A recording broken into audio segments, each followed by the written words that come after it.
Hey y'all, today we're going to be doing something a little bit different because we're going to be painting this patriotic eagle. Look how cute he is. I just love that.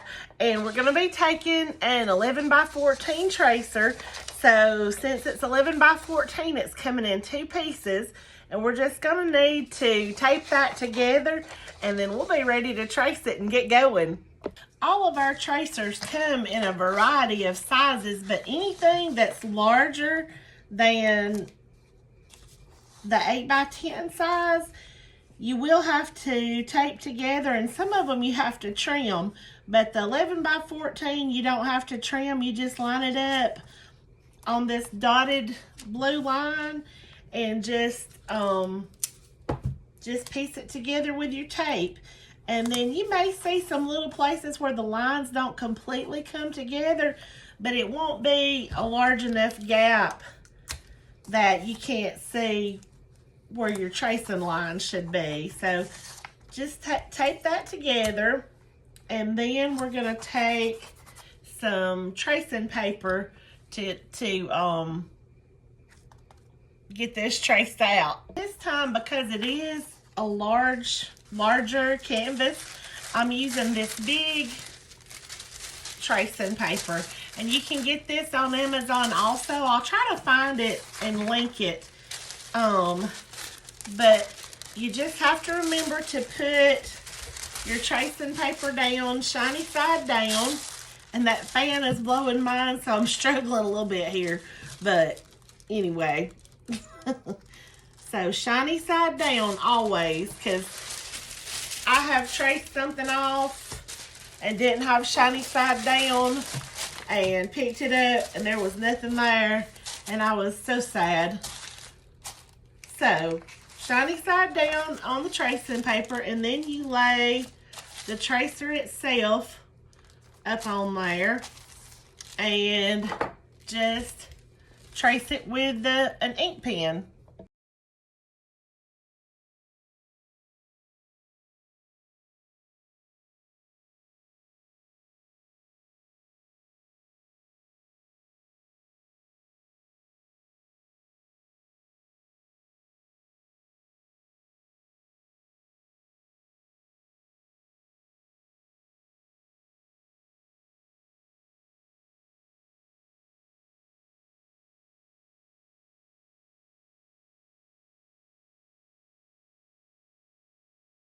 Once you get it traced, it's a good idea to hold it down with one hand and pick up a corner to make sure that, well, more than a corner, to make sure you got all your marks on there. And I'm just going to do the same thing on the other side. I wrapped it up under, so I'm going to try to do that without letting it slip.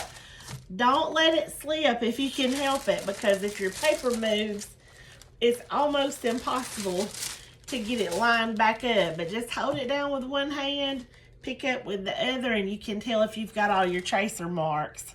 Now the next thing I'm going to do is just an optional step.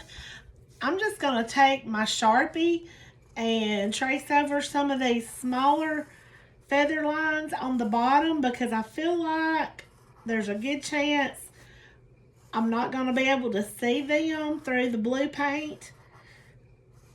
And I might be able to freehand these, but I just really don't want to take a chance on it right now. So, and I may not be able to see these through the blue paint. It just really depends on how dark that turns out. But I figured it was worth a try to just give these a quick tracing over with just a plain old Sharpie. And that way, I'll kind of have something to go by when I get to that part. And they're looking real harsh right now, but once it gets the paint over them, it's all gonna blend in a little bit better. So if you want to do this step, you can, but again, it is completely 100% optional. You don't have to do this. I just thought it might save me a little bit of time and effort in the long run to go ahead and do this now. And I'm going to be starting with a color called True Blue. It's some of the Deco Art Americana, but you know, you can use any shade of blue that looks like the blue in the flag. I always want to encourage you to use whatever you have at home and not go out and spend a lot of money on any of these projects. But I'm going to use True Blue and True Red. My go-to in red is usually Tuscan Red. I really do love the Tuscan Red, but I couldn't seem to find any today, and so I am using what I've got on hand. And so there's that. Believe it or not, y'all, I actually did find a clean plate to use today. Seems like that is a first. So I'm just going to put some blue paint down on here. Again, it's the True Blue by Deco Art. And I'm just going to take a smallish brush and start going around these stars and everything up here. So I'm just going to put that on time lapse and let you see how we're doing that.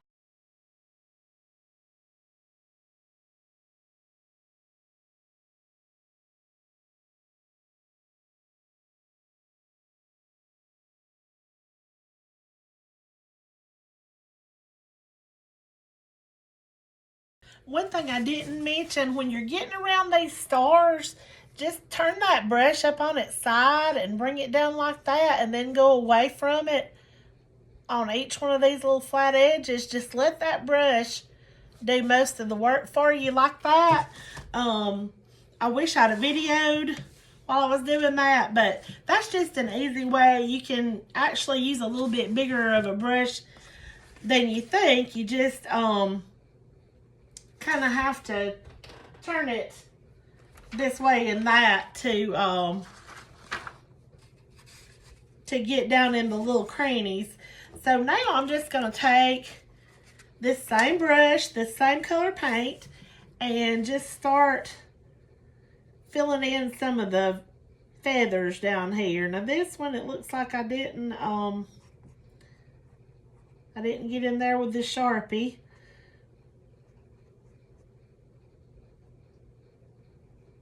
I may see if I can just kind of go over some of these. Yeah, I'm still going to be able to see that line if I paint over these. So that's what I'm going to do. I'm just going to paint over them.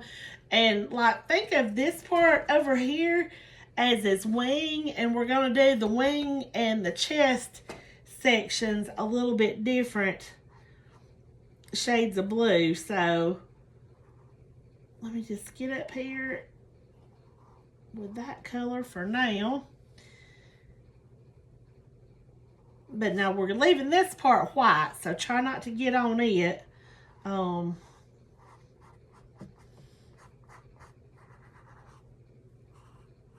just turn that brush up on the side, just like I was talking about for the stars, and just get in there and pretty much try to keep your strokes going in the same direction.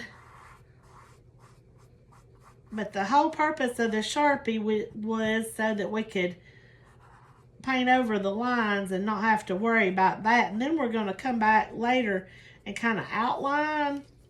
So all that's going to work out good, I think. Just take it all the way to the edge.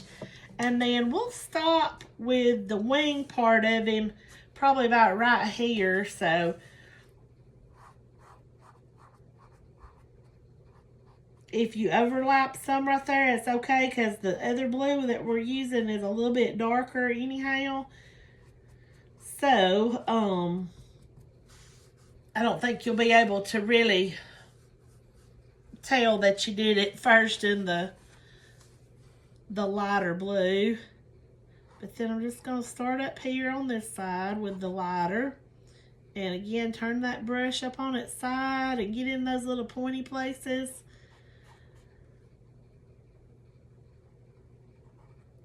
And sometimes I hold my breath when I'm trying to pull down a line. But the more you practice it, the easier it gets to do that.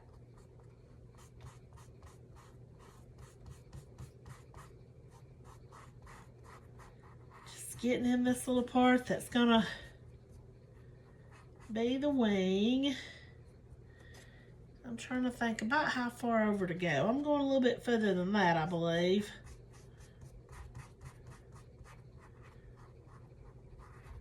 And then the chest part, we'll just do a little bit darker and then leave that white at the top, and he's going to be all pretty.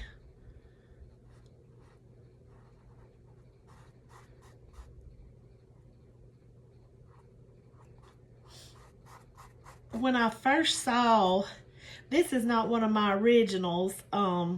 It's one I just hold the rights to. But when I first saw this one, it made me think of one of my very first, well, I don't know if it was one of my first memories, but it's definitely my first memory of the 4th of July. You know, this year we're celebrating our country's, let's see, 300th birthday, is that right? Well, at that time it was the 150th celebration, so I'm telling my age here. But I would have been about 4 years old, and it was the big celebration for the 250th birthday of America. And I had gone with my grandparents to the celebration in a neighboring town in Jacksonville, Alabama. And I say a neighboring town, but it's really just a little ways up the road. It is not far. Right now I'm just mixing a little bit of black in with this blue to make just a little bit darker. You don't need much of that black at all. You're just deepening the hue just a little bit.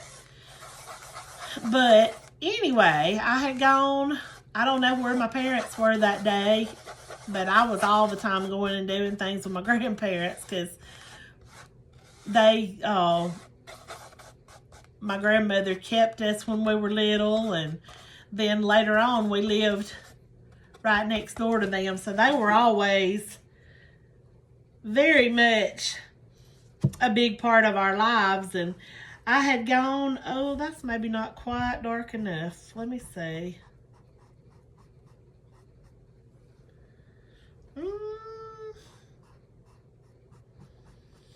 I'm thinking maybe just a little bit more black in that. Sorry, I keep getting off track. But anyway, I'll just never forget that.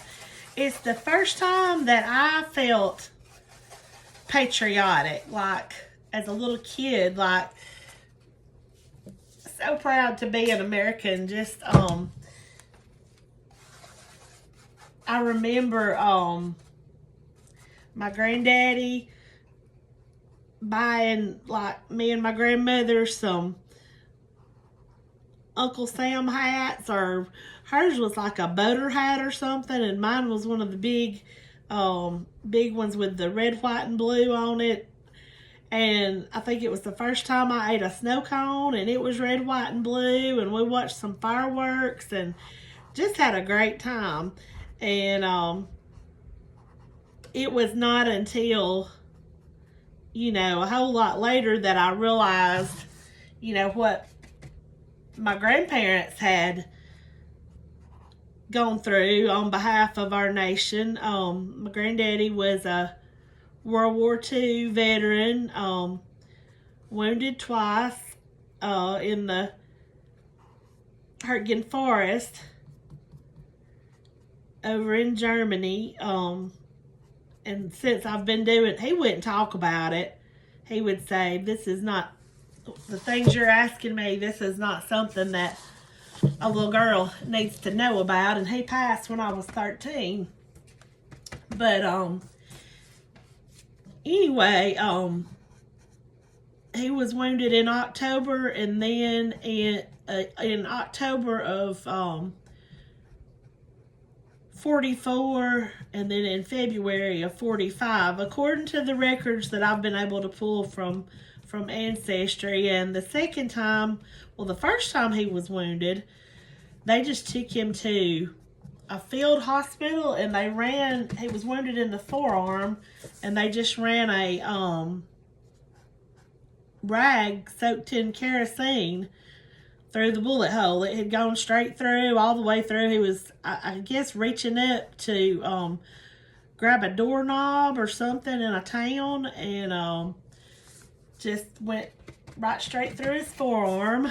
And so they just treated that, and he just had to keep on fighting. Then the second time he was wounded, a sniper got him in the shoulder, and it was a much more serious wound, and that put him inactive for the rest of the war. By then it was nearly over. Anyway, like I said, this was February of 45 when he was wounded that time. But I just, I think about them, and he sacrificed, but she did too, because when he went, my daddy was just 8 months old when my granddaddy had to go overseas. And so there was my grandmother with, let's see, my daddy and my uncle were only 20 months apart. So that would put her with I guess almost 3-year-old and an 8-month-old. I don't know if I'm doing the math right there. But anyway, 2 little bitty kids, an infant and a toddler. And they were farming at that time. So they had to give up their place that they were renting, and oops, I got over the line right there. We'll fix it though. And go live with my great-grandparents in Piedmont. So, they had it better as far as living conditions and what they had to do. They had it better than a lot of people, but she had to be worried about him every day, and I just can't imagine what that would be like, knowing that your husband is gone. And I know some of y'all have been through it in more modern wars, but I do think about that and the price that all of our veterans have paid for our freedom. And I guess that's what really gets me about some of the stuff that goes on in our nation today. Like, people have fought and died, and just need to be a little more respectful of it, and if you don't love it, leave it. But anyway, that's my 2 cents worth. I'm not gonna get political on you. But anyway, I'm just gonna I'm cleaning this brush off a little bit, and I'm just gonna take a little bit, if I can find a place that I don't have too much black in, and I want to take some of the True Blue and just kind of knock off most of it on my plate, and just kind of make it look like his feathers are just winging backwards a little bit up here at the top. And I think I've got too much, but we can fix that with some white. We just want to give him some character here. Let me get some white and try to blend that in. But anyway, talking about, what all our grandmothers had to go through while the men were at war. My other grandmother on my mama's side, my papa on that side, he also passed away when I was 13. That was a rough year. But anyway, he got turned down for active duty because he had flat feet, and they don't know what they missed out. He would have been such a good soldier, because he was a tall, strong man. Made moonshine for a while, ran from the revenuers. So he was, he was a strong man. So, he would have been a good soldier. But I say all that to say this: that grandmother on my mama's side, they didn't go live in town and have things fairly easy physically. They had to, her and my great grandmother had to cut their own wood, and she also had a little baby at that time. My mama wasn't born yet, but my Uncle Noah was, and so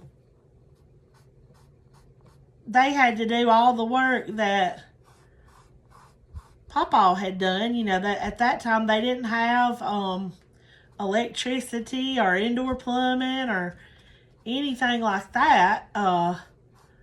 They lived in very, very rural Cleburne County. So, just two totally different wartime experiences, but nobody had it particularly good, I wouldn't say. And I just appreciate that and everything that they did, so that we could have the freedom that we have.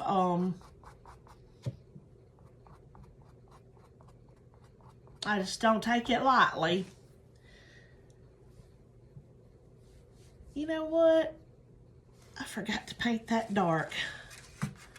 I'm not going to paint it black. I'm going to go in with some of this dark blue that we mixed up before. Maybe we'll have enough there.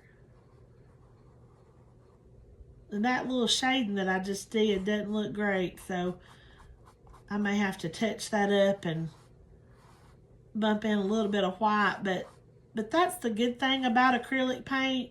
If you don't love what you painted, you can always paint over it.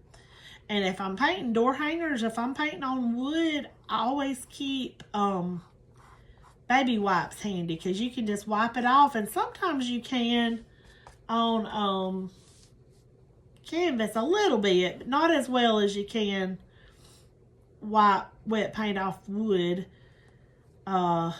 especially when your room is really warm, like the one I'm working in right now. It's drying really, really quickly, so it's hard to just wipe off. But for wood, little bobbles and boo-boos like that, you can fix quick. So anyway, I got off on the stories about the wartime, but said all that to say this. That's some good memories that I have of that 4th of July in 1976. That's been a good long time ago. So, can that be right? Am I that? Yes, I'm 54. So yeah, I was 4 years old in 1976. That's crazy.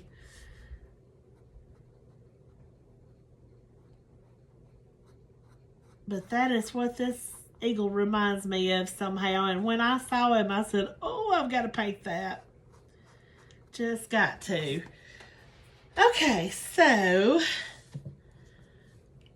let's see about fixing these highlights a little bit. I'm just going to put it on time lapse there, and then we're going to start in with our red. I said I was going to do it on time lapse, but I wanted to show you.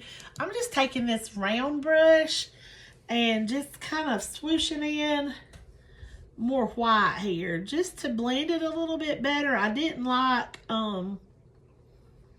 it kind of almost looked like an actual line there, and I just want it to look more like a shadow. So I'm just trying to blend it out just a little bit. I'm not going to go over the whole entire eagle in white. So we just want some little shadows. And now I think I'm maybe getting them too faint. But we can fix that too. I just want to get it to where it's not too streaky and yucky looking. You know what I mean? I just want it all to just kind of blend and flow a little bit better. So let's see what we can do with that white. And then if we need to bring in just a little bit more blue, we can. It's no problem. Just might take just a little bit longer, but hey, it's not going to take that long. It's going to be okay. And this is not a race anyway. That's the good thing about if you paint at home with these tracers, you can just take your time about it. Now, if you do a paint party with me, I'm not going to rush you, but, you know, they're usually a couple, maybe 3 hours. But, you know, if you paint at home, you have unlimited time to just do it like you want to, and take as much time as you want to. So let's see if we can just pull in a tiny bit more blue there. This is about dry already, so I'm having kind of a hard time getting enough blue, but we can put some more down if we need to.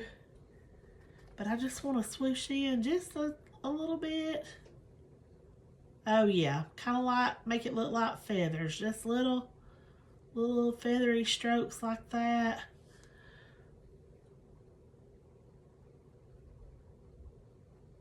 And then down the sides of his glasses, that's too much. I did a blob right there, didn't mean to. And then right here. And then a little more white just to kind of tone it down a little bit. Now don't be intimidated by this part. I feel like some of you probably saying I can't do all that blending mess. Yes, you can. If I can, you can, because I am not a great blender by any stretch of the imagination. That is one of the hardest things for me. But I've about decided you just gotta let go and just put a little color down and just do however it feels good to you or looks good to you. And even if you think you're making a mess of it, when you come back and look at it later, you're going to be like, oh man, that's not bad at all. Sometimes you just need to look away. And if there is something that you just feel like, ugh, I don't like that, I absolutely can't live with it, hey, you can always come back and fix it. I did a painting the other day. It was the lighthouse painting, if any of you saw that, that I did. And I'm going to come back and do a little different on it.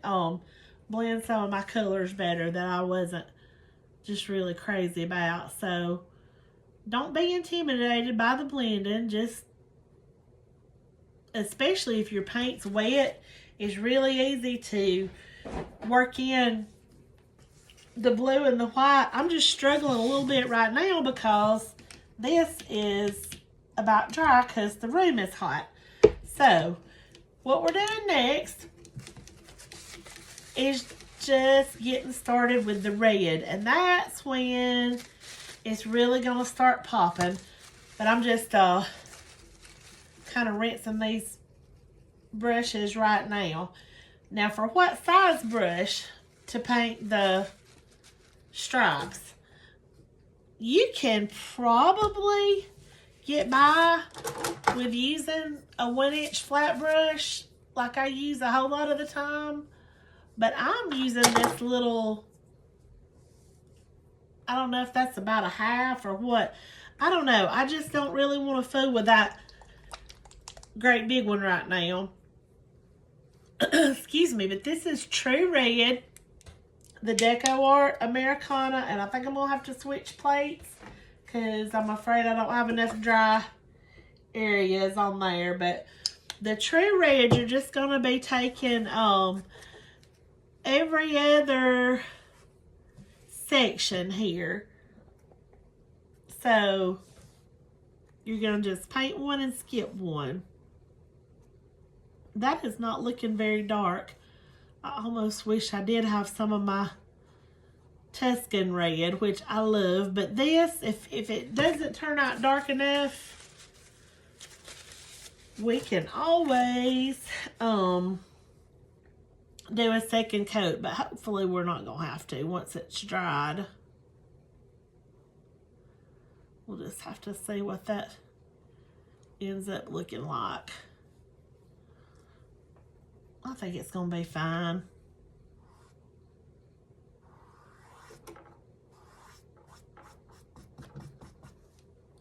And just, you know, flatten that brush down against those lines and let the brush do its thing.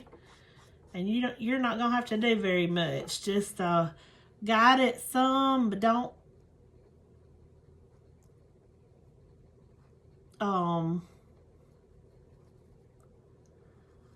let it stress you out. Just use those the tips on either edge to get down in the little places. And if you get a little bit on the white like I just did, it's all good. We're going to fix it with some white in just a little bit. Do try to remember which section is which, though, because it's going to be harder to cover over that white if you get a whole section red like I'm afraid I'm going to do. So to keep myself from doing that, I'm just going to take a little bitty faint dot of red and dot the ones that I want to paint red and leave the ones I want to leave white alone. That way maybe I can remember what I'm doing. Have to think of some tricks to distract myself and do right. Sometimes my mind wanders. You can probably tell that by the way I ramble too. I might have just a touch of ADD.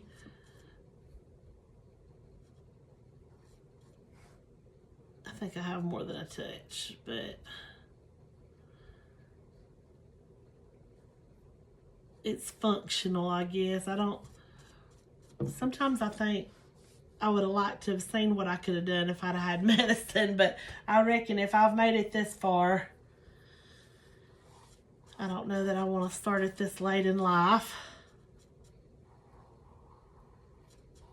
I can remember when I was in college and just, well, I can't remember the first time around, but when I went back to get my master's, we would have tests sometimes that lasted literally for hours because it was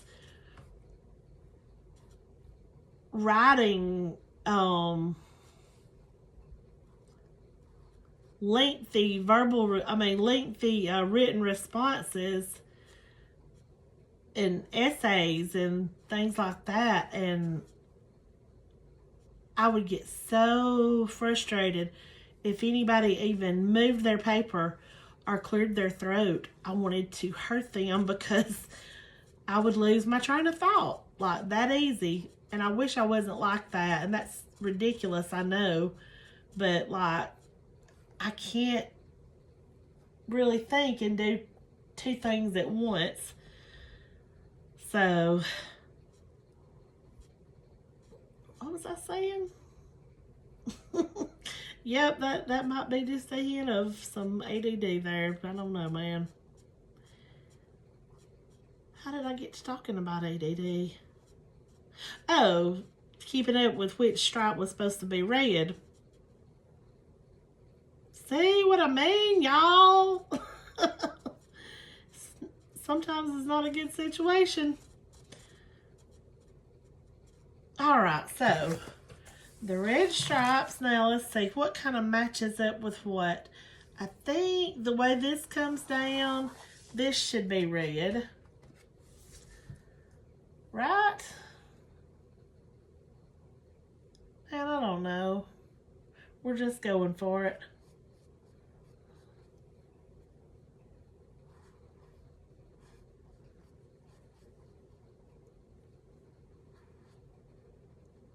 Can you think of some good 4th of July memories that you've had? I can remember another one where we had sparklers and I was running around. This is not a good 4th of July memory, but it's a memory. We had sparklers and we had set them up, stuck them up in the yard. Well, I forgot about them and I'm running around barefooted and stepped on one and burned my foot. So that's 4th of July memory. And then really we stopped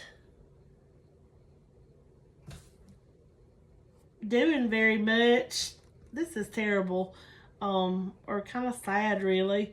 We stopped. I guess my granddaddy was the one that really liked to have a big celebration and grill and everything. We'd have hamburgers and hot dogs, and sometimes he would even make homemade lemonade in a big wash tub.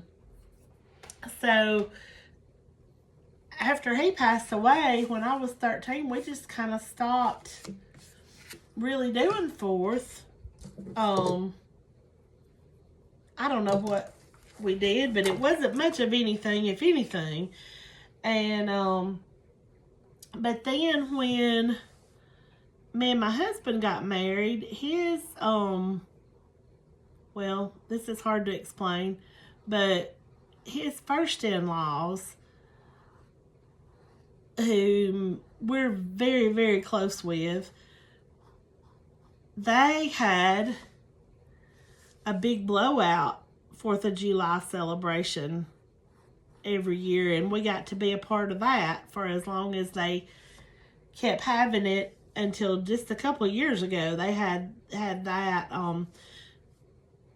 but that was always fun to go over there and hang out with them, and they invited a whole bunch of friends and family and just people in the community, and just a really good celebration. And they're really good to me.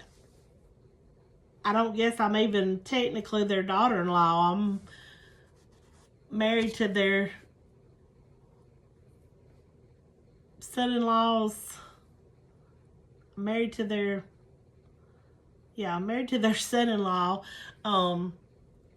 But my husband's first wife died in a car accident, and you know, when we started dating, I was afraid to even meet her parents because I was like, I don't know how this is gonna go. They're not gonna like me. Like,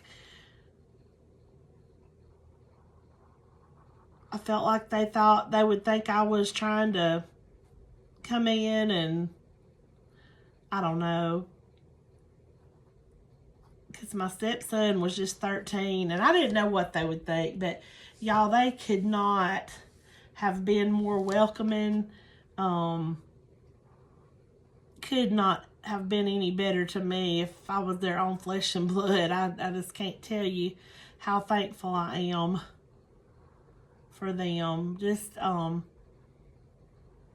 that's just proof how, you know, God can put together a family any way he chooses to, and they're my family, even though I guess legally or whatever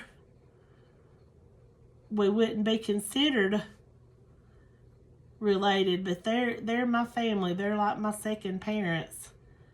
So I'm just very blessed to have them in my life. And my daughter, you know, they treat her just like she is their actual grandchild, and in their hearts she is.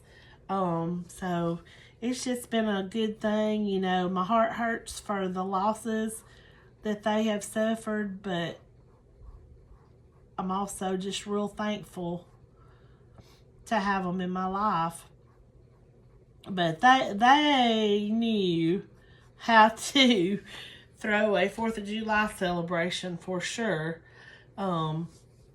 I'm telling you, everybody in the community just seemed like came. They knew a lot of people, and a lot of their church friends would come, but it came a really hard rain a couple of years ago and their pool fell in, and I think they might have had the 4th at their house one more time since then, and then they just gave it up because they're not getting any younger, and cooking for that many people, I'm sure, was a lot.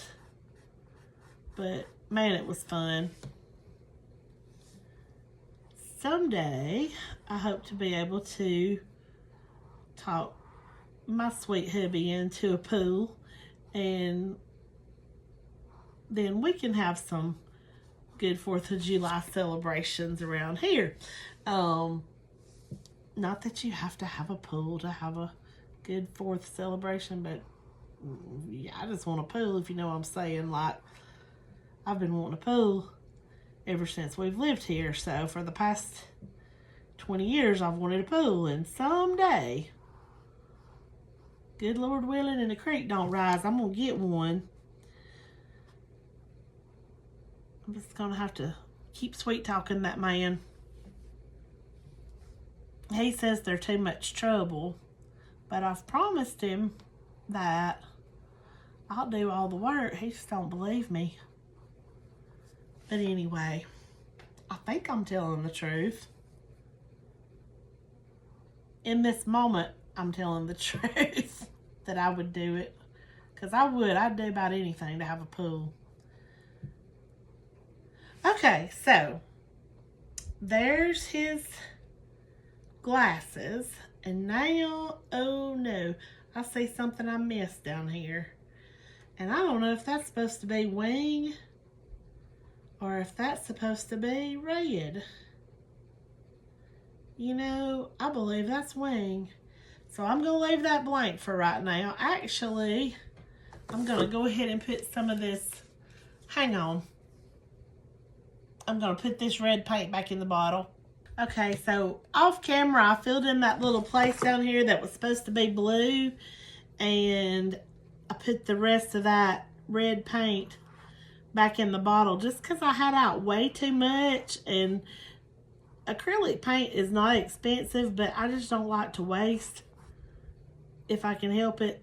So I just stuck that back in there. You can just get the edge of your brush and put it back in the bottle pretty easy. Now, if you do a paint party for me, though, I don't want you to feel like you have to conserve paint, because that's the reason I buy the paint, is for you to enjoy. If you come to one of my paint parties, that's included, and, you know, it's not something that I'm going to begrudge you using as much as you want to. But just for me personally, when I'm up here in my studio, I do like to be as conservative as possible. So anyway, just wanted to take a minute to do that. Now I'm just gonna finish painting these glasses, and then we'll come back and do his beak. And I have missed some more pieces that were supposed to be blue. Y'all, I'm losing it. I'm gonna get those filled in, and I'll be back in a minute.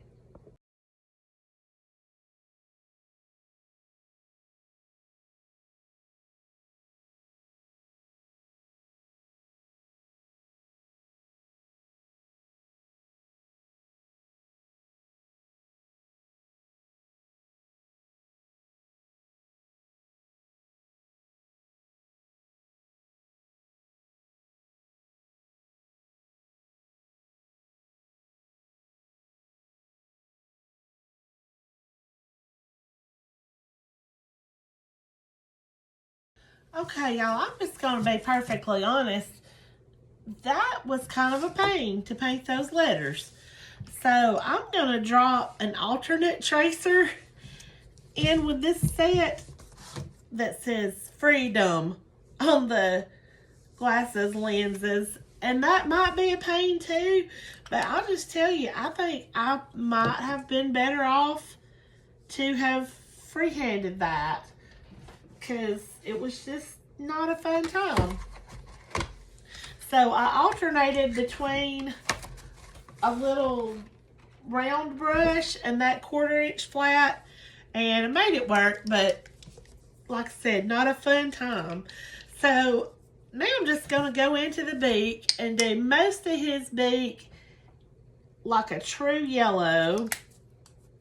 And then I'm going to come in with this, well, let's see. Yeah, I think that'll work. Sunset Gold.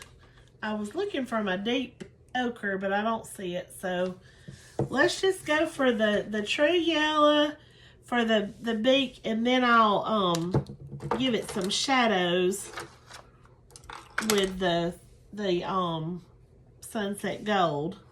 Ooh, that is really bright, but maybe it'll be okay.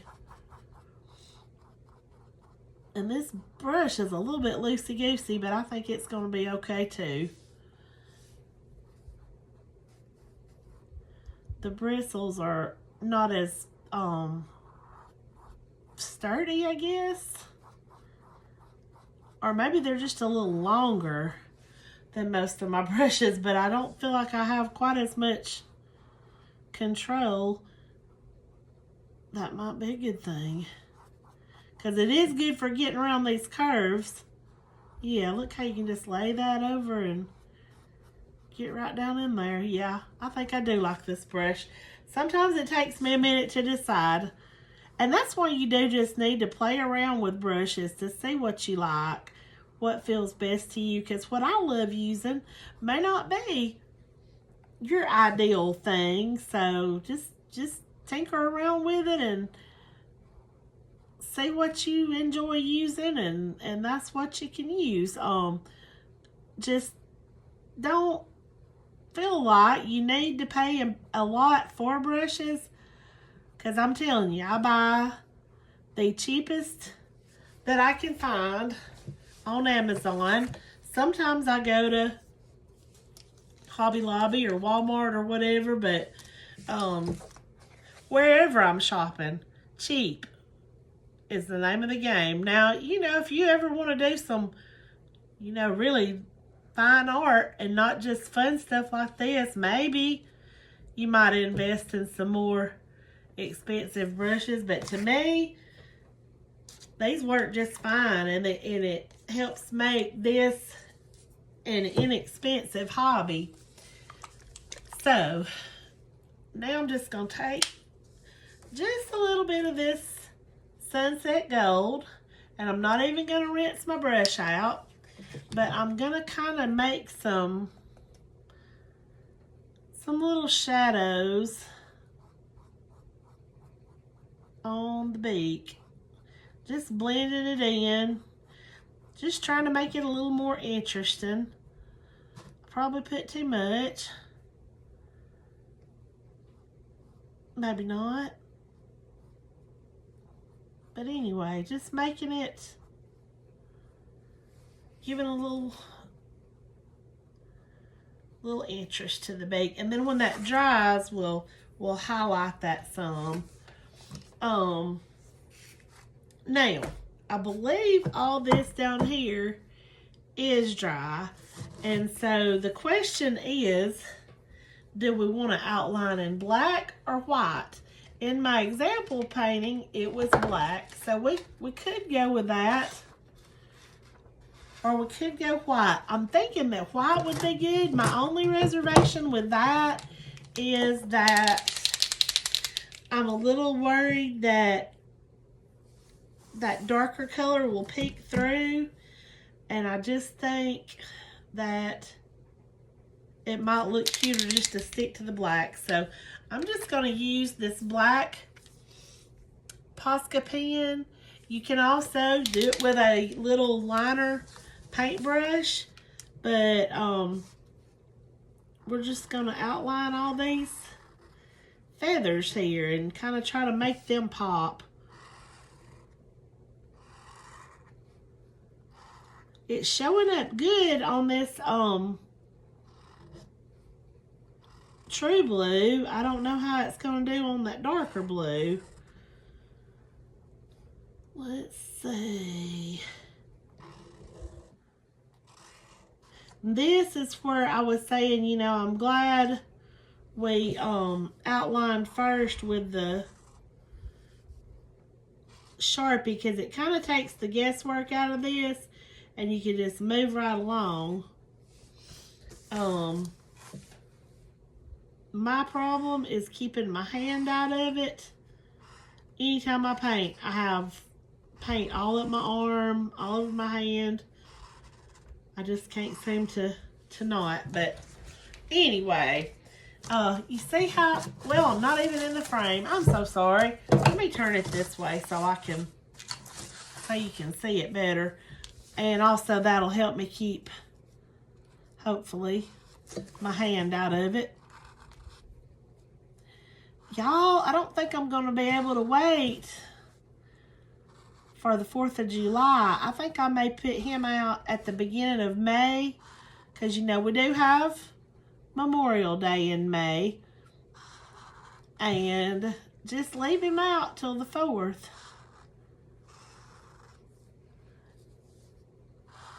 And then if you don't want to keep the 2026 next year, you can always paint over the stuff in his glasses and do them a different way. Some of this I am having to guess a little bit because I don't see the lines real distinctly, but that's all right too.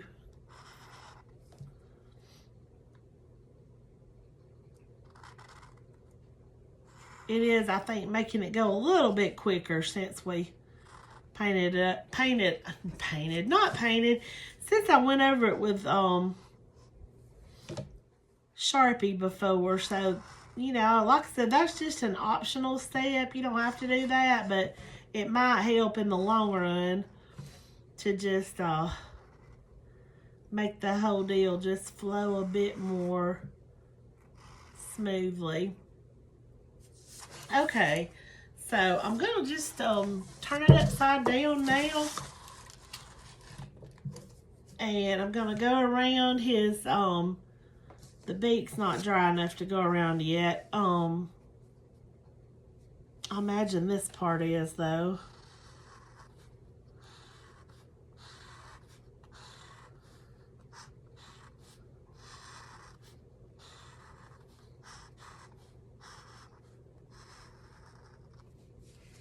Alright, and I'm not going to go around like the whole thing, but there's parts like the glasses definitely, and on up his, yeah, this part needs to be outlined just to make it pop. It just, I don't know.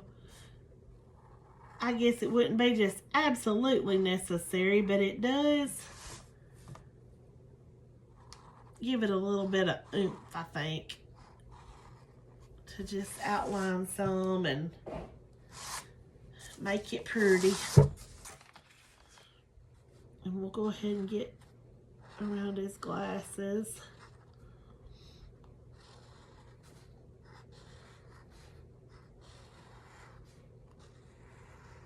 I'm debating on the stars because if we do the fireworks around the stars like I had planned, the edges of them are not going to be as noticeable anyway, I don't believe. But, let's see. Okay.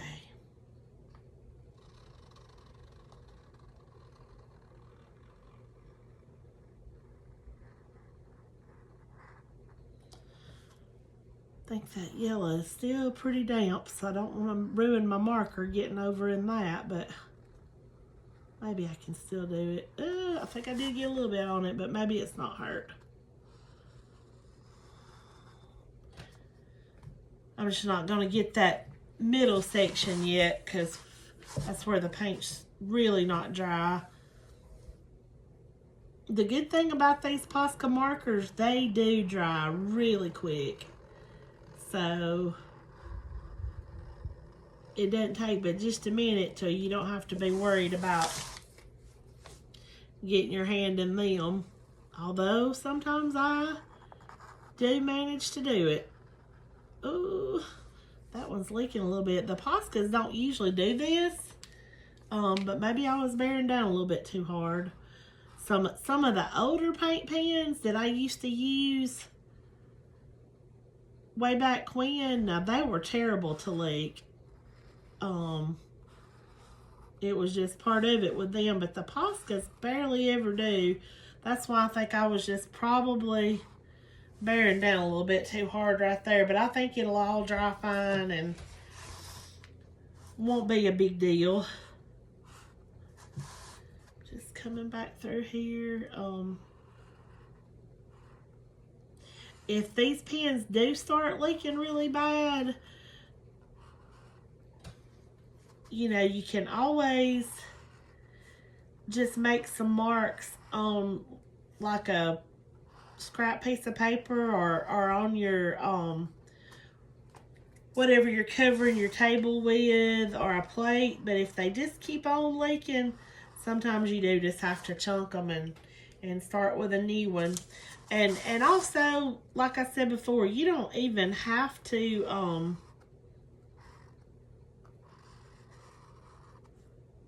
do this with a paint pen. Some projects, I think it looks better to do it with a brush anyway.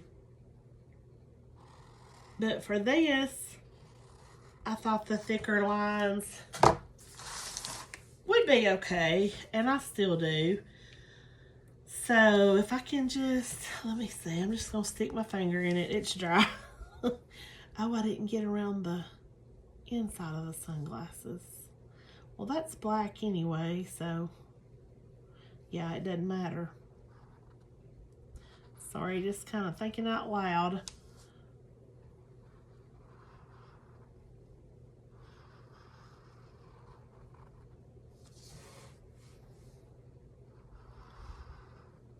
Okay, so there it is, and we're done unless you want to add the fireworks. And so, well,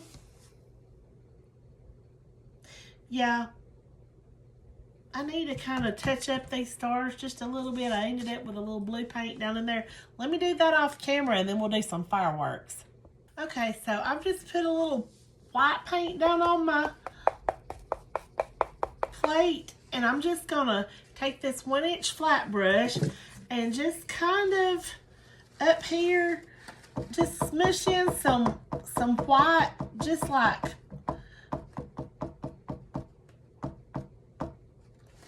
messy,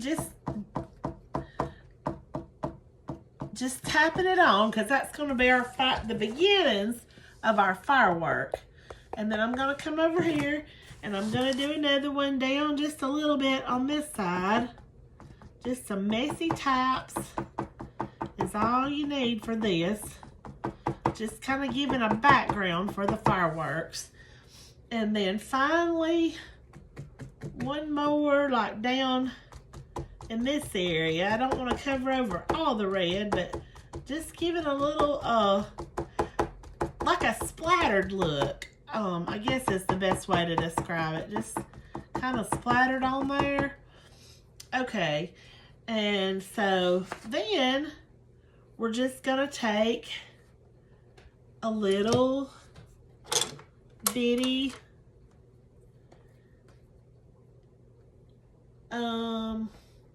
hang on, let me find the right brush.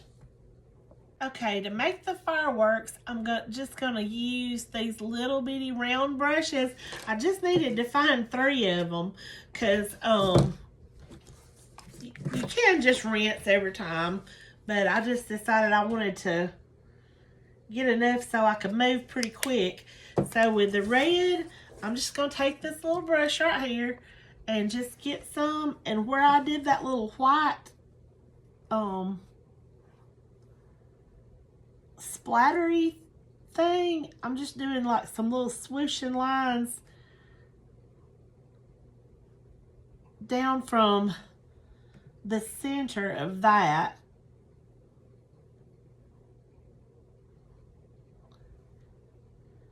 Just a little swoosh.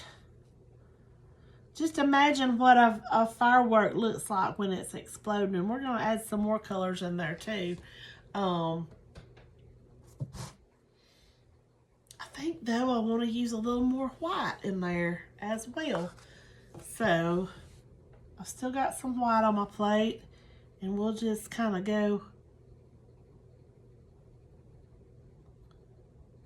in the middle of where I've already painted. Try not to get the red on where you've got your white now, but just make it a little more interesting like that. And then I'm not even gonna rinse this white. I don't think I'll have to, but I'm gonna take some of this sunset gold and go ahead and go up here and just do kind of the same thing, just those swooshes to kind of make the biggest part of your firework. And then down here, we'll do the same thing with a little bit of that true blue. And you don't even have to put it down on the palette for just that. You can get some out of the top. Just shake it up good. And I'm not in the frame, am I? Sorry. I stink at doing that. Get it. Okay, now maybe you can see a little bit better. Just take some, just a little whirly motion, I guess, and make it look like a firework. And then I'm going to go up here and kind of give this one some more whooshes with the blue. We're going to end up with some of all three colors and all in each firework. I was just making one predominant color to start out with, but just these little fireworky looking little whooshy lines is what we're going for. All these technical terms like whooshy, yeah. But I hope you know what I mean anyway. Okay, so what do I not have on this one? I think this one needs some yellow. So I still have the yellow brush, but I think I've used all the yellow paint. So let me try to do a few more of the little whooshies in there.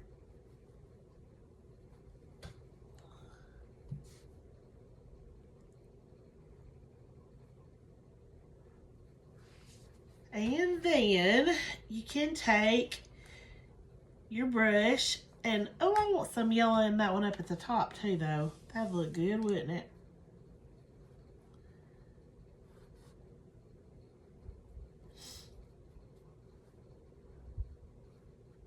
You know, fireworks are all different colors. We just want these to look pretty patriotic, so we're just using the same color as we had in our painting. But you can do it any way you want to do it. Okay, these are going to need some red. So I've got some red down.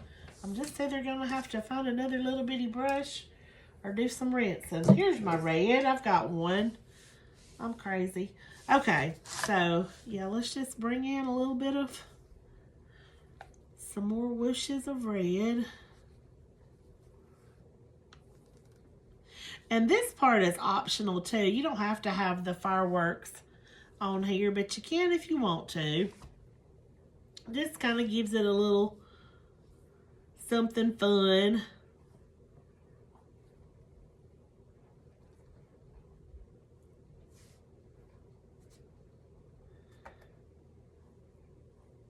There. I think those probably look full enough. And then we're just going to take the end of a brush and make like some dots, just like for where the firework is kind of exploding. And you can do different colors of dots here and there.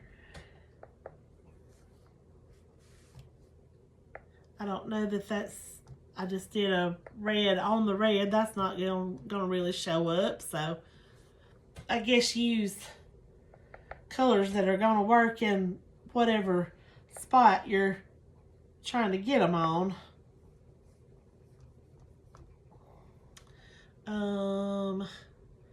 So I think I need, let me get a little touch more blue, and well, I probably should have put some blue out on a plate because I don't know if I can do this. I'm gonna try though. I'm gonna just shake it up really good and take what's in this top to just kind of put some more dots on here. Just random on the outer edges of your firework. No pattern, rhyme, or reason. Just kind of putting them down there like it's exploding. Yeah, that is not going to show up there. Let me get me some more yellow for that, I think.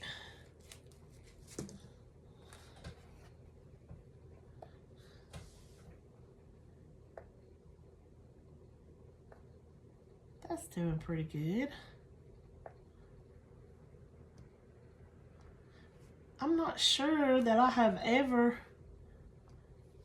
seems like I have drawn fireworks in Procreate, but I don't think I have ever actually painted fireworks with acrylics before. So this is kind of a new thing for me. I just wanted some little more whooshes on that one for some reason. And for this one up here, I think maybe some more, just a little white. A little more white would be good. And then here, I don't know. I think it's probably good like it is.